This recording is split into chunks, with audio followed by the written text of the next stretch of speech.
Hello my friends and welcome, my name is Dennis and this is the latest update from Ukraine. For a very long time we have a Ukrainian advancement on the front lines. It happened in Kherson region, so Ukraine attacked one of the islands and kicked Russians away.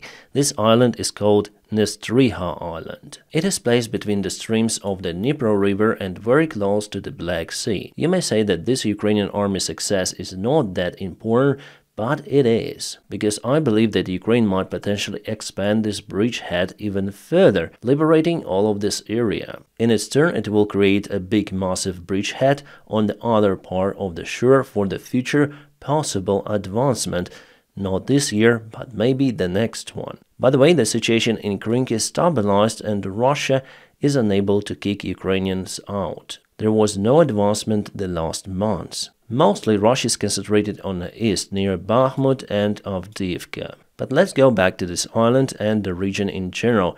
It is very important for Ukraine to take Kimbersky Peninsula under control. Why is it like that? Because Ukraine has one more port in Mykolaiv, so potentially Ukraine might use the ships to deliver goods or grains to that port through the Black Sea. But here Russia is blocking the way for those ships.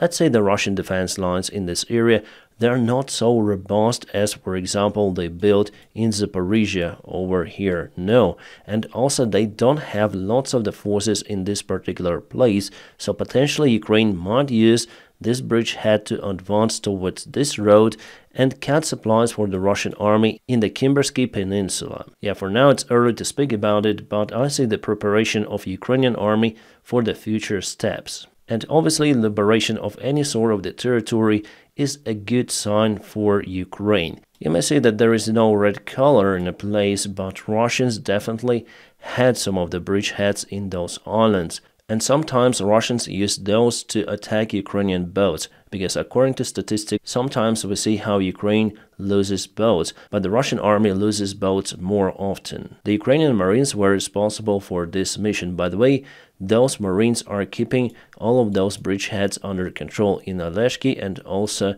Krinky. Alright, more good news. As you probably know, the Russian airfield of Kushevskoye village in Krasnodarsky Krai was attacked by Ukrainian UAVs. Well, today we have the confirmation about that attack from the satellites, so those images were shared. We can see some certain kabooms in the place at the parking stand of the airplane and also across the apron. So it was before and it is today. As you can see, Russia removed all of their airplanes in this parking area. So again, before and today. So this is the damaged area and also this one. I showed you the images yesterday about the Russian munition storage in the place which was targeted. There were the special kits for the Russian gliding bombs. And one of the airplanes was moved from this side of the apron really far away, and many others were moved to the different parts of the airfield. Russia wants to disperse them as further as possible. Well, this airplane is claimed to be damaged. Probably it was located in this place. Well, actually it's hard for me to tell with this resolution whether the airplane was definitely damaged. What I see that it is the Russian Sukhoi Su-35 and the airfield is the base for those kind of the aircraft. That's all what I can say judging on this image. Hopefully airplanes definitely lost their airworthiness. The Russian resources claim that Ukraine yesterday launched the attack strike on Cape of Tarhankut, Crimea. Russia usually places their air defense systems over there. Well, yesterday I checked out the Russian chats of Crimea and definitely they confirmed that Ukraine launched the strike, but circumstances yet unknown. By the way, I have more information about the Russian attack on a Ukrainian airfield of Kamenka in Dnipro city. Well, today I spoke with one of my ex-students. Yeah, I was a ground instructor for the PPL theory in this particular place. So my mate told me that there were no any drones inside, there were their airplanes. So they obtained the private pilot license a long time ago and they parked their airplanes in this small airfield. Unfortunately, many of the airplanes were destroyed by this strike, but not the military drones, no. But still, those are the sad news because my mates lost the airplanes, at least one of them. Right now, let's go for the eastern side of Ukraine. We have the latest military map update. As usual, there is the enemy advancement, for example, in Netylova village. I switched to the satellite image for you to see everything more precisely. And let's check the timeline. It was yesterday and it is today. So before Russia occupied Pervomaiske, and now they're heading towards this village of Netylova, already occupying the vast part of it. Well, it is not a big village, there are just a couple of the streets, but nevertheless it is kind of the important because it goes alongside of this river. Well, actually everything in Avdiivka direction goes according to unpredicted plan. I never imagined that Russia would assault that fast, for example on the northern part or on the south. I thought that they would just take this part and be stuck with the help of the water obstacle, but it is not happening. Russia already went behind the river in many of the areas in Berdychi, in Pervomaiske, and in Ocheretine. On the south, the great risk is now for Nevelsky village, and Russia has the assault vector towards it. They might strike it from two of the sides, creating a huge risk for Ukrainian army in this sector. So Ukraine needs to withdraw the army right now. In a few days, I think that Russia will occupy this area. The only thing that might stop them is this war obstacle. They are still unable to cross it. And on the north in Ocheretine, we see the breakthrough Ukrainian defense by the Russian army, and today they have a huge advancement vector. They're already very close to the other village, Novoalexandrivka. There everything is happening very fast. It reminds me actually the year of 2022. Today there was the urgent meeting of Ukrainian officials and other Ukrainian managers. They say that definitely the situation is not good for Ukraine on the east. And let's go for advancement today. So it was yesterday and it is today. Just for a single 24 hours, Russia has tremendous advancement in the fields, and now it's time to say about the fights for this village. Russia took a serious risk advancing from Krasnogorovka towards Ocheretine, because if we check out 2 weeks ago, they went with a very thin vector in this area, so Ukraine had the chance to cut the Russian army advancement, but probably Ukraine hadn't enough forces. Now Russia is able to supply their forces in the region. They already dig down in the ground in Ocheretine, in Solovyove, and later on they'll obviously expand those bridgeheads, attacking and taking more Ukrainian territories. We have this map published today in the internet. You may see main Ukrainian defense lines. However, I would argue they are not interconnected. We have this defense line, for example, here. I do not have the precise picture of the Ukrainian defense, but I understand that it is not that robust compared to what Russia was capable to build on the south. And in this sector, as you can see, Russia already broke through the Ukrainian defense lines, judging on the previously published update from the deep state military map. And Russia may go to this area because, as you can see, even judging on this map, there is no any significant defense. Well, again, there is some. I know that Ukraine has some of the defense lines across this river, also over here, but just occasionally. Why wasn't it built the last year? Well, Ukraine was so concentrated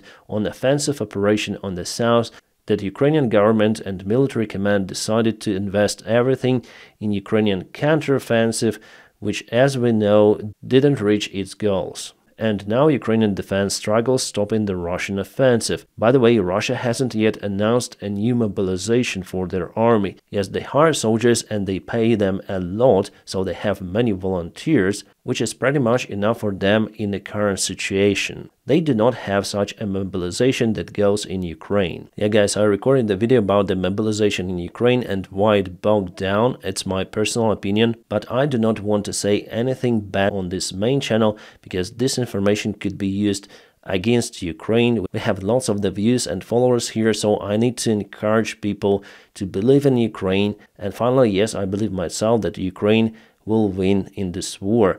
But I'll share the video about Ukrainian mobilization just on my Patreon page.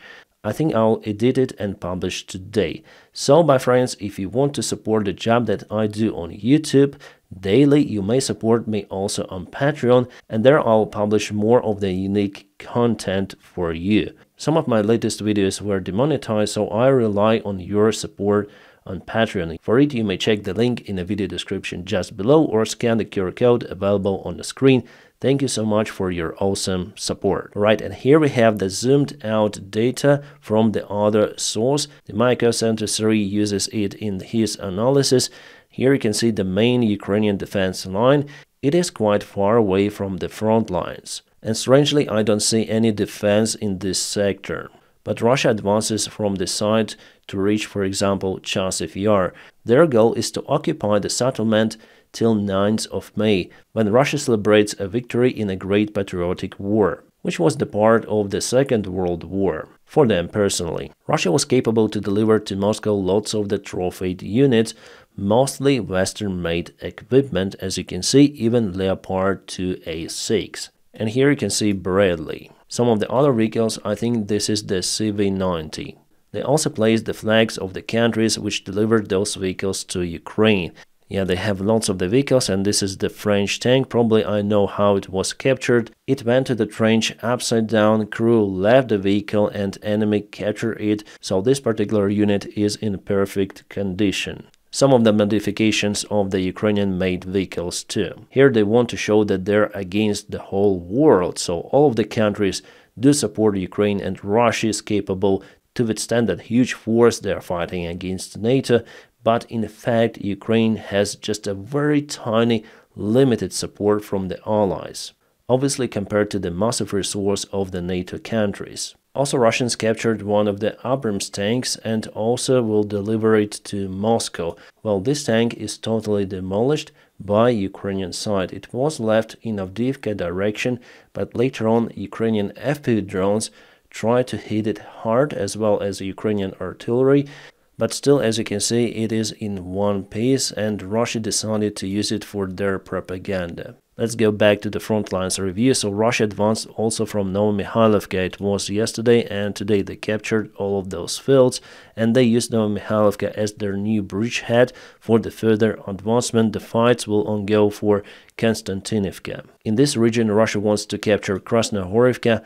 After they manage to do so, they will advance towards Kurahovo, but they need this biggest settlement in the region, otherwise Ukraine wouldn't let them to go forward with constant counterattacks. So Russians advance from this side today, and they also try to reach this settlement. After it, they will strike using 3 of the vectors. Here I'm sure about it, because of geography. Simply, there is no other solution for Russians, because here they have the river, here they have the river. If they want to go westbound, they should go like that. Now let's go to the Chasiv Yar. We have good news over there for Ukraine. Well, with this Ukrainian counterattack, Ukraine is now very close to hit Russian positions, and most important, the supply line for the Russian army from Bakhmut to Ivanovsk. Some of the videos with Russian Urals supply tracks, which were captured by Ukrainian drones, were published in the internet, so Russia continued to lose their supplies. It is awesome, it is perfect. That was the reason for Ukrainian counterattack in the sector. Ukraine tries to stop Russia from occupying Ivanovsk because the next step will be a Chasiv Yar. And honestly, I don't think that Russia is capable to occupy Chasiv Yar settlement till 9th of May. The Ukrainian General Commander Sisky confirmed that Russia advanced on the east. He says that the situation on the front lines becomes complicated. Russians have significant advantage in strength and skills. The enemy sent 4 of the new brigades and tries to expand the offensive beyond Avdiivka and Marinka. I would say that offensive is already beyond Avdiivka, far beyond. Sisky says that Russia has 2 of the main aims on the east, Pokrovsk and Kurahovo cities. That's what I basically told you in my recent videos. Yeah guys, usually I start my videos from the positive news for Ukraine. I try to encourage my audience, but here definitely the situation is difficult for Ukraine in the eastern part. But we all know that with the new military support, Ukraine will handle it. We just need the time for the weapons to come to Ukraine and to be used on the front lines. It was reported that 2 of the Ukrainian soldiers who went for the medical care to Germany were stopped by Russian who supports the Russian regime and that army. I don't want to speculate about the case because we start to receive different information about it. Yes, this case is really tragic. Also, there are some of the circumstances start to appear about it. that I don't want to share yet on my YouTube channel. The F-16 fighter jets which Ukraine will obtain during the summer will face the heaviest challenge in their history, because they have never been used against such a developed army as Russians. Yeah, the Russian army still struggles with incompetent military command, with supplies, with communication, but what they have is the good air defense against the fighter jets, and also they have Sukhoi Su-35 with a long-range radar and with a long-range missiles. So those Sukhoi jets will spot F-16s well before F-16s will spot Sukhoi Su-35s. If we speak about F-35, definitely it wins, but the F-16, even modernized F-16 with better radar, with better weaponry and long-range missiles, still loses against Russian Sukhoi. But there is some certain strategy which United States Army uses operating F-16s. The strategy is to use many of the F-16s at the same time. Sukhoi obviously loses against many jets like that, which might attack enemy from different sides. And here we go with a big question, whether Ukraine would have enough airplanes to counteract to the Russian jets and the Russian air defense. According to some rumors in the mainstream media, Ukraine will obtain more jets than it was promised. Could be fantastic, we'll see how it goes this summer. At the same time, experts say that F-16s will not be a huge game changer. However, those airplanes might definitely cause Russia severe losses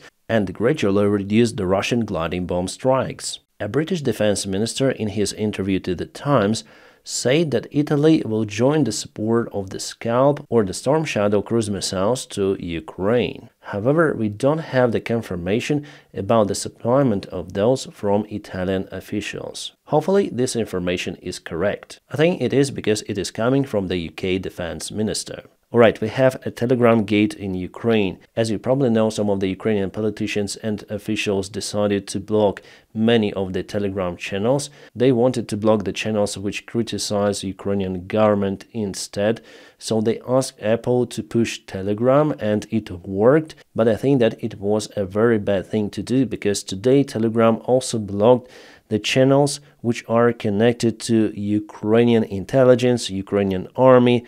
Not just the channels, but also Telegram bots, which Ukrainian people used also on the occupied territories to inform Ukrainian intelligence, to inform the Ukrainian air defense. So actually Ukraine used Telegram a lot, but now with the help of some of the Ukrainian officials and politicians, a very important source of information was blocked. We have the statement about the case from the Ukrainian intelligence. In their Telegram channel, which is not blocked, they say that there was unreasonable blockage of the bots which are used by Ukrainian people and Ukrainian military to send the information about the Russian missiles, about the Russian forces on occupied territories, and many other things. Sorry guys that there is no English text, but I'll translate it for you. So it was done in contrary to official statements of the management of Telegram that they declared publicly. Well, here I may say that it is incorrect statement from the Ukrainian intelligence,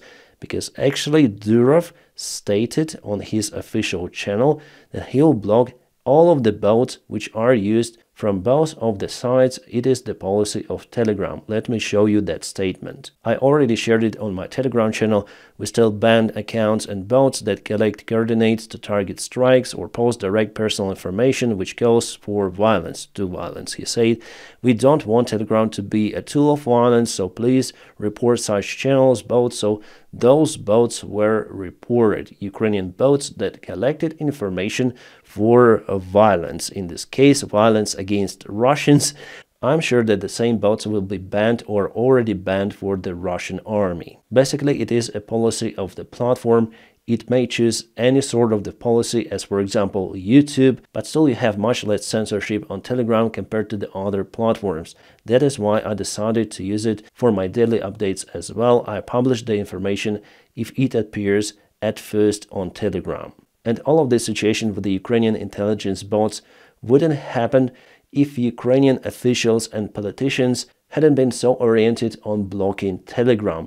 They stated many times that we need to block Telegram, we need to restrict Telegram, while Telegram before was quite okay with the Ukrainian government bots, even though those violate the violence policy of Telegram. But now it seems like it decided to implement its policy fully on the Ukrainian side as well as on the Russian side. And also we expect that Telegram will block some of the pro-Russian channels for Ukrainian audience, so it will follow that rule that was proposed by Ukrainian politicians, but at the same time it will block all of the necessary Telegram bots and channels as well. Some people say that Telegram is working for the Russian FSB, that Davydov is the Russian agent, but actually, guys, it is just a conspiracy theory.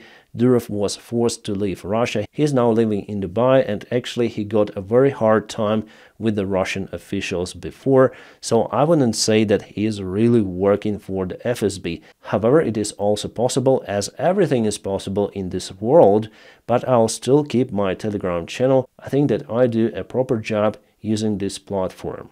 Luckily, the Ukrainian intelligence has other media sources or bots, for example, in Signal or WhatsApp, so the information will be delivered from the occupied territories, but still Telegram is used massively in Ukraine. So messing up with this platform from Ukrainian politicians was a very bad idea.